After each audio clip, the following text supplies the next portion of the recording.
जिज्ञासु दर्शकों, बहुत बहुत अभिनंदन है, स्वागत है आप सभी का इस चैनल पर।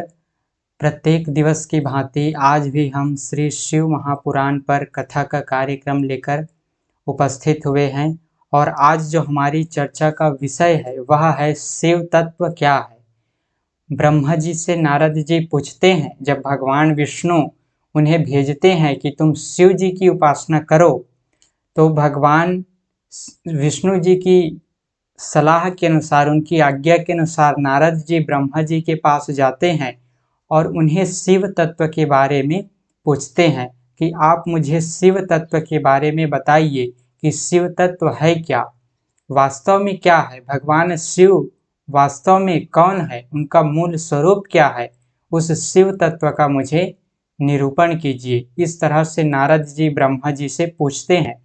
तो ब्रह्मा जी कहते हैं कि शिव तत्व का स्वरूप बड़ा उत्कृष्ट है, बड़ा अद्भुत है। नारद जी से कहते हैं कि शिव तत्व बड़ा उत्कृष्ट है, बड़ा अद्भुत है।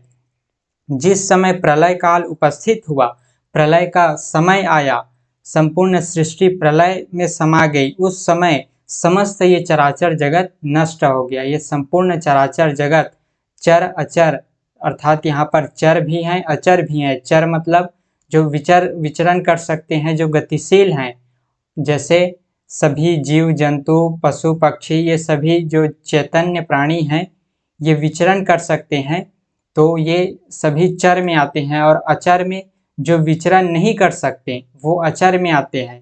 इसमें पेड़ पौधे भी आ जाते हैं, जो चेतन तो हैं लेकिन वो अचर हैं। तो इस तरह से संपूर्ण चराचर जगत प्रलय काल में नष्ट हो गया। सर्वत्र केवल अंधकार ही अंधकार था। इस प्रकार सब और अंधकार में उस समय तत्सत ब्रह्म, इस श्रुति में जो सत सुना जाता है वो परमात्मा को ही, ओम तत्सत शब्द का जो प्रयोग किया जाता है वो परमात्मा के लिए ही किया जाता है, जो सर्वत्र विराजमान है, निराकार है, निर्विकार है। उस परमात्मा के लिए ओम तत्सत, ओम अर्थात वो परमात्मा, ओम जो है वो परमात्मा का ही वाचक है, उसी का प्रतीक है ओम। और तत् जो उस परमात्मा को हम सूचित कर रहे हैं, उस परमात्मा की को हम उसकी ओर इंगित कर रहे हैं। ओम तत्, ओम वह परमात्मा, तत् मतलब वह वो जो, इस तरह से ओम तत् सत, अर्थात वह परमात्मा जो सत है उसी के लिए ओम तत्सत का प्रयोग किया जाता है। तो ओम तत्सत मतलब वह परमात्मा जो सत्य है, ओम तत्सत, ओम जो सत्य है, तत् मतलब जो, हम इंगित करने के लिए उस परमात्मा, उस सत्य की ओर इंगित करने के लिए तत् शब्द का प्रयोग करते हैं। ओम तत्सत मतलब वह परमात्मा जो सत्य है वह शेष था, उस प्रलय काल में भी वह था। संपूर्ण सृष्टि का जिस समय प्रलय हो गया था, उस प्रलय काल में भी वह परमात्मा था, उसका कोई विनाश नहीं हुआ था, वह उस समय भी था। अर्थात वो परमात्मा तीनों कालों में रहते हैं, भूतकाल हो, वर्तमान काल हो, भविष्य काल हो, तीनों कालों में जिसका अस्तित्व रहता है वो परमात्मा ही है, जिसका तीनों कालों में अस्तित्व रहता है। ये संपूर्ण चराचर जगत तो काल के वशीभूत है, समय से बंधा हुआ है, लेकिन वो परमात्मा समय से परे है, उन पर समय का कोई प्रभाव नहीं पड़ता। तो वो परमात्मा पहले भी था, अभी भी है और हमेशा रहेगा, जो अनादि है, अनंत है। वही परमात्मा उस प्रलय काल में भी उपस्थित था, जिसे योगी जन अपने हृदय के भीतर जिसका दर्शन करते हैं वही परमात्मा है, जिसे योगी जन, योगी लोग, तपस्वी लोग जिसका ध्यान साधना के द्वारा अपने हृदय के भीतर जिसका दर्शन करते हैं। कुछ काल के बाद परमात्मा को द्वितीय होने की इच्छा प्रकट हुई कि मैं एक से दो हो जाऊं। ऐसा उस परमात्मा को, उस परब्रह्म परमात्मा को जो सर्वव्यापी है, जो प्रलय काल में भी उपस्थित था और प्रलय काल आने पर भी जो हमेशा रहता है, तीनों कालों में जो रहता है, भूतकाल में और वर्तमान काल में और भविष्य में भी जो होगा अर्थात रहेगा, जिसका अस्तित्व तीनों कालों में रहता है, वही परमात्मा है, वही सत है। ओम तत्सत उसी के लिए प्रयोग किया जाता है। ओम तत्सत शब्द जो है उसी के लिए प्रयोग किया जाता है। तो वो परमात्मा जो है उस प्रलय काल में भी उपस्थित था और फिर उस परमात्मा को इच्छा हुई कि मैं एक से दो हो जाऊं, मैं अपना और कोई रूप बना लूं, एक से मैं दो हो जाऊं। उसके भीतर एक से अनेक होने का फिर संकल्प आता है, एक से अनेक हो जाऊं।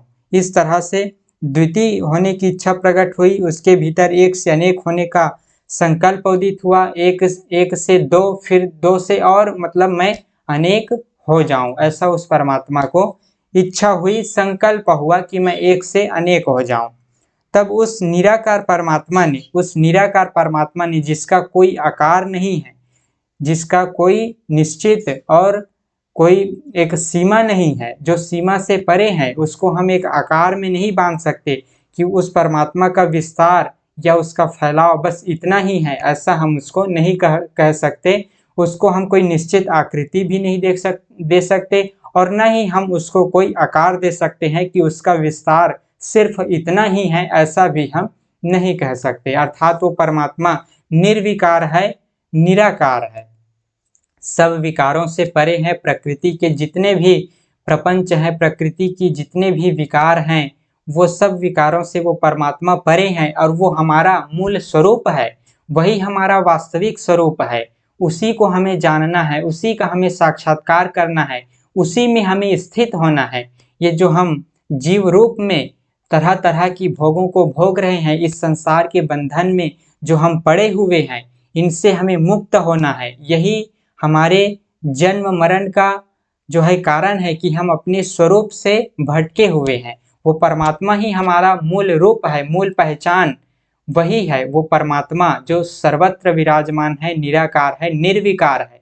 तो वही परमात्मा का हमें साक्षात्कार करना है, जिससे हमें मुक्ति मिले, इस प्रकृति के खेल से हमें मुक्ति मिले, इस प्रकृति के खेल चक्र से, प्रपंच से हम अगर मुक्त होना चाहते हैं तो हमें उस परमात्मा का साक्षात्कार करना होगा, अपने घट के भीतर उनका दर्शन करना होगा, समस्त वृत्तियों का निरोध करते हुए, अपने इंद्रियों को वश में करते हुए, ध्यान साधना के द्वारा, ध्यान साधना का अभ्यास करते हुए, अभ्यास और वैराग्य दोनों को जो है करते हुए, उस मार्ग पर चलते हुए, अभ्यास और वैराग्य का सहारा लेते हुए हमें इन संसार की जितनी भी ये वृत्तियां हैं, काम, क्रोध, लोभ, मोह और जितने भी वृत्तियां हैं, जितनी भी उपाधियां हैं कि मैं इनका पिता हूँ, मैं इनका माता हूँ, ये मेरा है, वो तुम्हारा है, ये जितने भी वृत्तियां हैं, ये सब वृत्तियों से हमें जो है अलग होना पड़ेगा। इन समस्त वृत्तियों का हमें निरोध करना पड़ेगा और अपने मूल स्वरूप को जानना पड़ेगा, जो आत्मा है, जो परमात्मा है। आत्मा वही है, परमात्मा भी वही है। जो हमारा मूल स्वरूप है वही आत्मा है, वही परमात्मा है। हमारे घट के भीतर विराजमान है वही आत्मा है, और वो सर्वत्र विराजमान होने के कारण हम उसी को परमात्मा कह देते हैं। उसकी विशेषता बताने के लिए हम उसको परमात्मा कह देते हैं। तो आत्मा भी वही है, परमात्मा भी वही है। तो उस परमात्मा के मन में इच्छा होती है, उस निराकार परमात्मा के मन में जो सर्वत्र विराजमान है, उसके भीतर ये इच्छा होती है कि मैं एक से दो हो जाऊं, अनेक हो जाऊं, ऐसे उसके मन में संकल्प होता है।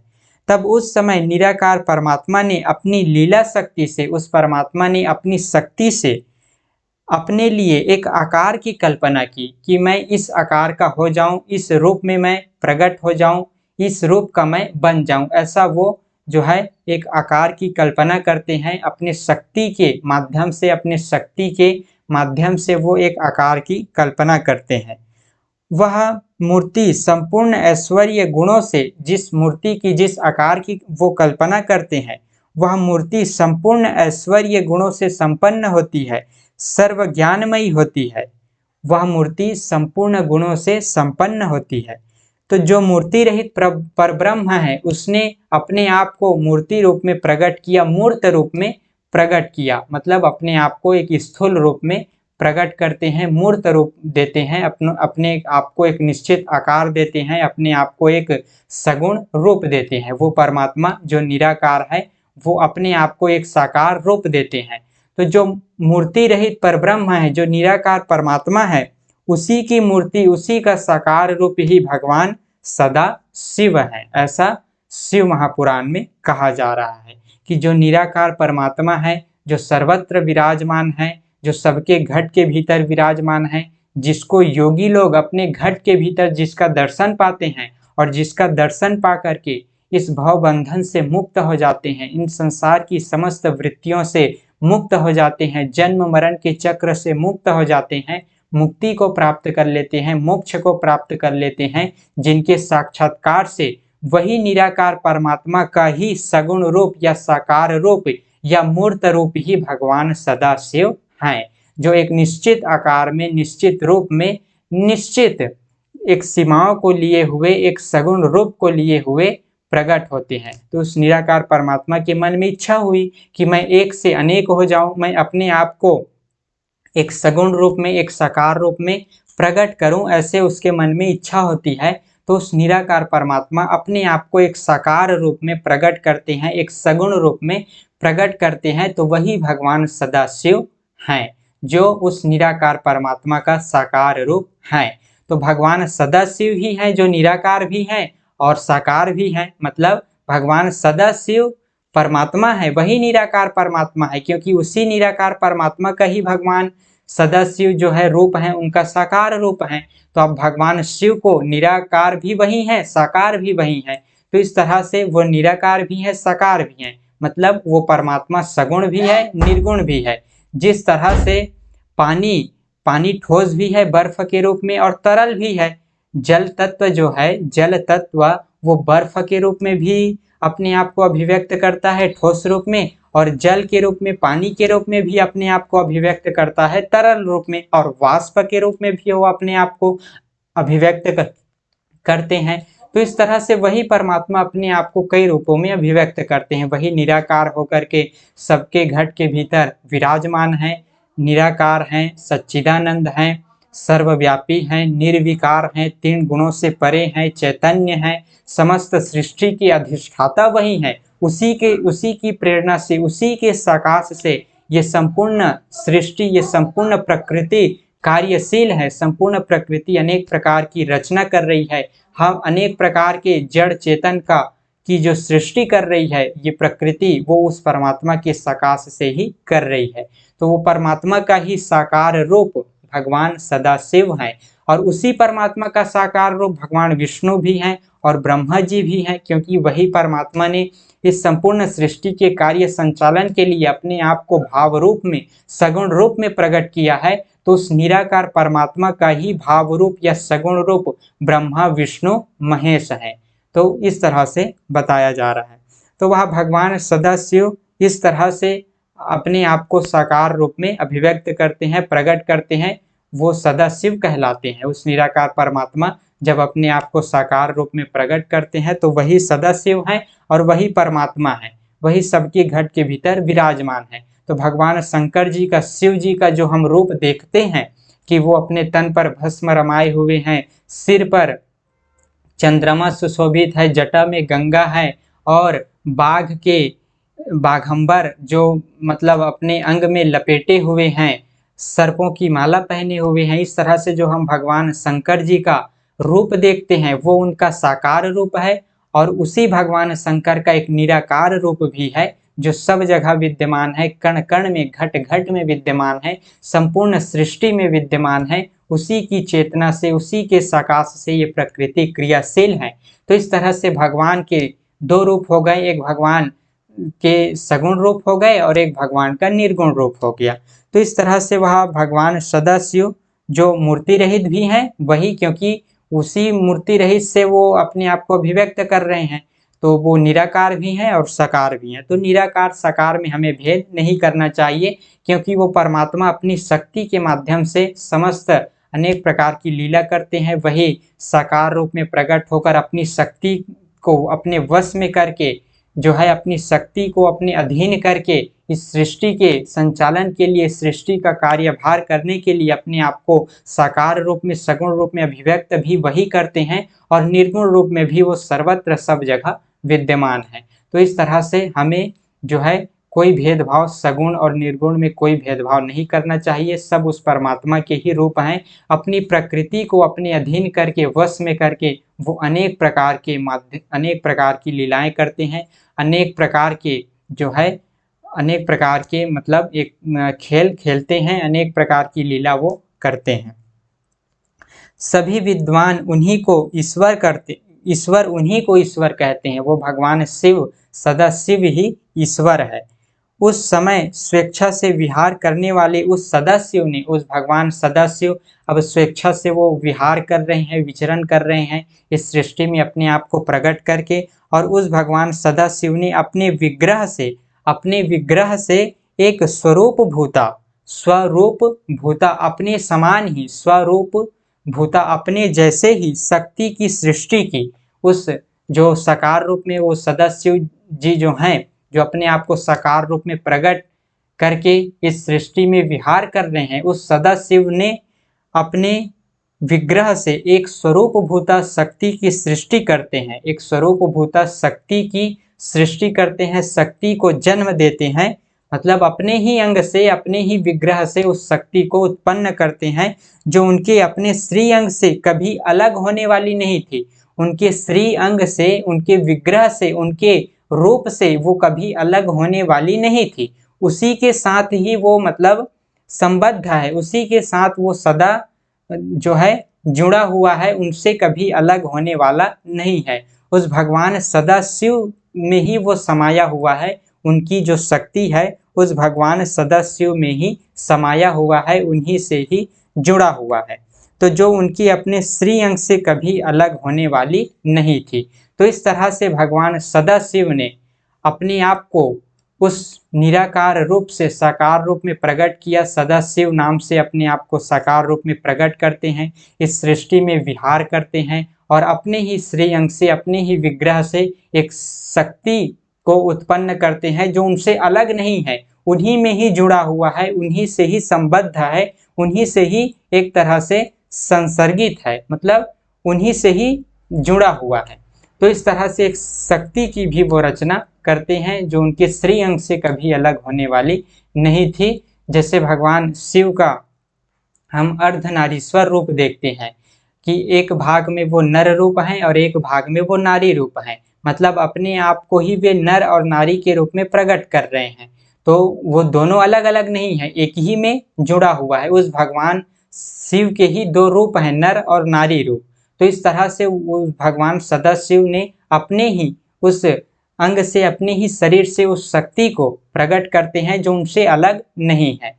तो इस तरह से शक्ति की सृष्टि करते हैं और उस शिव तत्व का ब्रह्मा जी नारद जी को निरूपण करते हैं कि वही शिव हैं जो हमारे घट के भीतर विराजमान है, जो परमात्मा है, जो हम सभी का मूल स्वरूप है, जो हम सभी का वास्तविक स्वरूप है, वही वो सदाशिव हैं जो अपने आप को सगुण रूप में भी प्रकट करते हैं और वो निराकार रूप में भी वो अपने आप को बनाए रखते हैं। तो इस तरह से हमने शिव तत्व को जाना कि शिव तत्व वास्तव में हम सबके घट के भीतर विराजमान है। हम सिर्फ भगवान शिव के भौतिक रूप को, उनके सगुण रूप को ही संपूर्ण समझ लेते हैं, जबकि भगवान शिव का एक और रूप है, एक उनका मूल रूप है जो निराकार है, हम सबके घट में विराजमान है, जो सर्वत्र है, कण कण में है, घट घट में है, विद्यमान है। तो वो भगवान का मूल स्वरूप है, वही शिव तत्व है। तो इस तरह से नारद जी से ब्रह्मा जी कहते हैं कि वही सगुण है, वही निर्गुण है, वही जो है शिव है, वही शंकर है, वही राम है, वही कृष्ण है। तो इस तरह से दर्शकों हमें कभी भेदभाव नहीं करना चाहिए, उस परमात्मा को हमें जानना चाहिए, समझना चाहिए। हमें ध्यान साधना के माध्यम से अभ्यास करते हुए, योग का, ध्यान का अभ्यास करते हुए उस परमात्मा का साक्षात्कार करना चाहिए, उनका दर्शन करना चाहिए। और वही शिव है, शिव तत्व वही है जो हमारे घट के भीतर विराजमान है। वही शिव तत्व अपने आप को शंकर जी के रूप में, सगुण रूप में प्रकट करते हैं, वही विष्णु के रूप में प्रकट करते हैं, क्षमा करें, ब्रह्मा जी के रूप में प्रकट करते हैं, और संपूर्ण सृष्टि भी उन्हीं परमात्मा का ही रूप है, उन्हीं से ही ये संपूर्ण सृष्टि जो है अस्तित्व में आया है। उनकी शक्ति के माध्यम से, अपनी शक्ति के माध्यम से वो परमात्मा इस संपूर्ण सृष्टि को अभिव्यक्त कर रहे हैं, संपूर्ण सृष्टि को एक तरह से अपनी शक्ति के माध्यम से बना रहे हैं। जो शक्ति की सृष्टि करते हैं भगवान शिव, जो उनसे कभी अलग होने वाली नहीं है, उस शक्ति के माध्यम से, उस प्रकृति के माध्यम से वो परमात्मा अधिष्ठाता रूप है और उनकी प्रकृति क्रियाशील है, क्रिया करती है, संपूर्ण सृष्टि की रचना करती है, और भगवान सदाशिव उस प्रकृति को क्रियाशील करने वाले चेतन है, अधिष्ठाता हैं। तो इस तरह से हमें समझना चाहिए और वही भगवान सदाशिव अपनी प्रकृति के माध्यम से फिर समस्त प्रकार की लीला करते हैं, सृष्टि करते हैं। हम अनेक प्रकार के जड़ चेतन जीव फिर उत्पन्न होते हैं। चेतन जीव ही उत्पन्न होंगे क्योंकि जड़ तो जड़ है, मतलब जड़ चेतन की सृष्टि उस शिव और शक्ति से होती है। शिव वो परमात्मा, शक्ति उनका प्रकृति है, उनकी प्रकृति, परमात्मा की जो प्रकृति है, माया है, वही शक्ति है जो उनसे अलग नहीं है। तो इस तरह से आज हमने समझने का प्रयास किया। ये बहुत ही आध्यात्मिक विषय है, दार्शनिक विषय है। हमारे उपनिषद, हमारे शास्त्र इन्हीं बात को समझाते हैं कि उस परमात्मा को अपने घट के भीतर जानो, योग का, ध्यान का, साधना का अभ्यास करते हुए, चित्त वृत्तियों का निरोध करते हुए उस परमात्मा को हम तुम जानो। भगवान श्री कृष्ण भी कहते हैं कि हे अर्जुन, एक तो मेरा ये जो रूप है और ये तो मेरा ऐश्वर्य रूप है, ये तो मेरी योग शक्ति से संपन्न रूप है। जब अपना विराट रूप का दर्शन करवाते हैं भगवान श्री कृष्ण अर्जुन को, तो कहते हैं कि ये मेरे योग ऐश्वर्य से युक्त मेरा रूप है। लेकिन हे अर्जुन, जब उनकी विभूति बताने को कहते हैं कि हे भगवान आप अपनी विभूति बताइए, तो भगवान श्री कृष्ण कहते हैं कि हे अर्जुन, मैं तो सबके घट के भीतर स्थित आत्मा हूँ। अहम आत्मा गुडाकेश सर्वभूतास्य स्थिता। हे अर्जुन, मैं सभी भूत प्राणियों में स्थित उनकी आत्मा मैं हूँ। तो इसलिए मुझे तत्व से जानो, अपने घट के भीतर मुझको जानो। तो वो परमात्मा निराकार है, वही साकार है। तो इस तरह से हमें उनको समझना चाहिए। निराकार साकार में कोई मतलब हमें भेदभाव नहीं करना चाहिए। सब उन्हीं की अभिव्यक्ति है, सब उन्हीं का ही रूप है। तो इस तरह से आज हमने समझने का प्रयास किया। शिव महापुराण की इस कथा को, इस श्रृंखला को आप सभी लोग श्रवण करते रहिए। कथा कहने में कुछ त्रुटि हो जाती हो तो उसके लिए क्षमा करें। अब फिर आगे ब्रह्मा जी, नारद जी को फिर आगे क्या बताते हैं वो हम अगले की व्याख्यान में श्रवण करेंगे। अभी तक हमने श्रवण किया कि भगवान शिव ने, भगवान सदाशिव ने अपने विग्रह से, अपने श्रीअंग से एक शक्ति की सृष्टि करते हैं, एक शक्ति को उत्पन्न करते हैं जो उनसे अलग नहीं है, अभिन्न है, उनसे भिन्न नहीं है, उन्हीं से ही जुड़ा हुआ है, उन्हीं का ही रूप, उन्हीं का ही एक तरह से रूप है।